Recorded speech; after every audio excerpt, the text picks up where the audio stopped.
Bismillah, alhamdulillah, wa salatu wa salam ala rasulillah, wa ba'd, assalamu alaikum wa rahmatullahi wa barakatuh.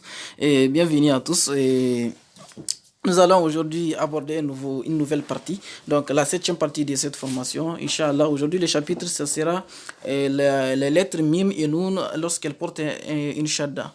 Donc les lettres mim et noun, quand elles portent une shadda, elles ont une règle spécifique qui s'applique, c'est la ghunna, que nous allons voir plus en détail tout de suite, Inch'Allah.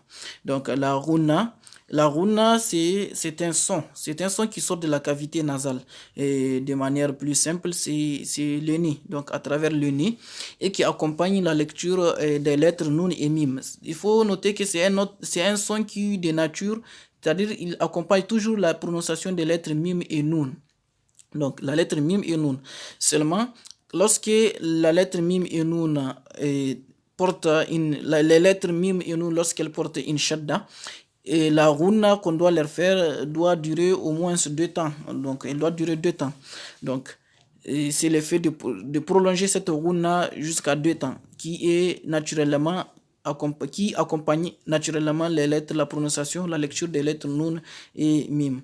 Ici, notez bien que 2 temps, ça correspond à l'équivalent du temps nécessaire pour prononcer 2 lettres en arabe.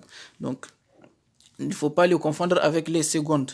Donc, et nous allons aller sur la pratique, c'est plus facile à appréhender. Donc, on va commencer avec la lettre Nun. Donc, si vous prenez la lettre Nun avec une shadda, le dernier verset de la sourate An-Nas, la dernière sourate du Coran, regardez ici. On ne doit pas lire les versets. La faute, ce serait de lire les versets Min al-jinnati wan nas, min al-jinnati. Quand je dis min al-jinnati, ça c'est une faute. Donc, ce qu'il faut faire, c'est une rouna de 2 temps au niveau du noun. Min al-jinnati, min al-jinnati, min al-jinn. Le là que je fais sortir de l'air à travers le nez. Donc, ça donne un son particulier qui accompagne ces lettres-là. Donc, la lettre Nun et la lettre Mim. Nous allons voir un autre exemple avec la lettre Mim. Donc, avec la lettre Mim, regardez ici, en plein milieu du verset, c'est le verset de la sourate Al-Masadi, Tabbat Yada, communément. Donc, Wamra'atuhu hammalat al-hatab. Donc ici, la faute, ce serait de lire le verset en disant Wamra'atuhu hammalat al-hatab. Donc le hammala, je dois faire une prolongation, une rouna de 2 temps. Hammalat al-hatab. Hamma. Donc ce temps-là, c'est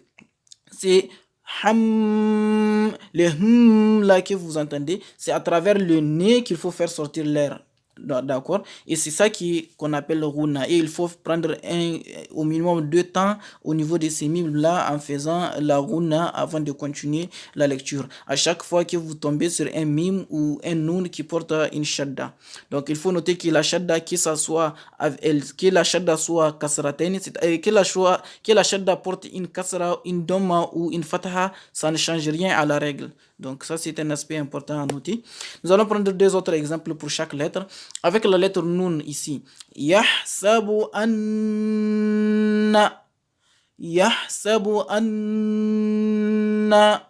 La faute, l'erreur, ce serait de lire le verset Yahsabu anna. Donc, c'est prolongé de 2 temps. Yahsabu anna. Pour la lettre Mim, un autre exemple. Ici, il faut lire le verset Thumma kalla.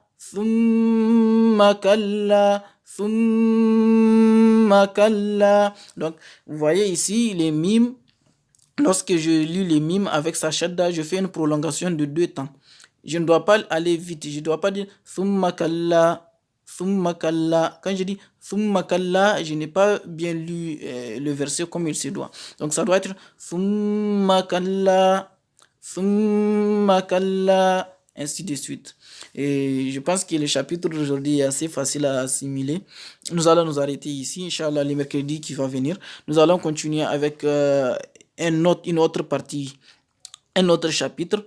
Et avec les chapitres du mercredi et celui du vendredi, il ne nous restera plus que au maximum 2 chapitres pour boucler la formation. Après, nous allons, Inch'Allah, si Dieu le permet, jusqu'à la fin du mois, en tout cas, essayer de voir, faire au moins une semaine de révision sur tout ce que nous avions eu à faire, Inch'Allah. Et sur ce, je vous souhaite bonne soirée.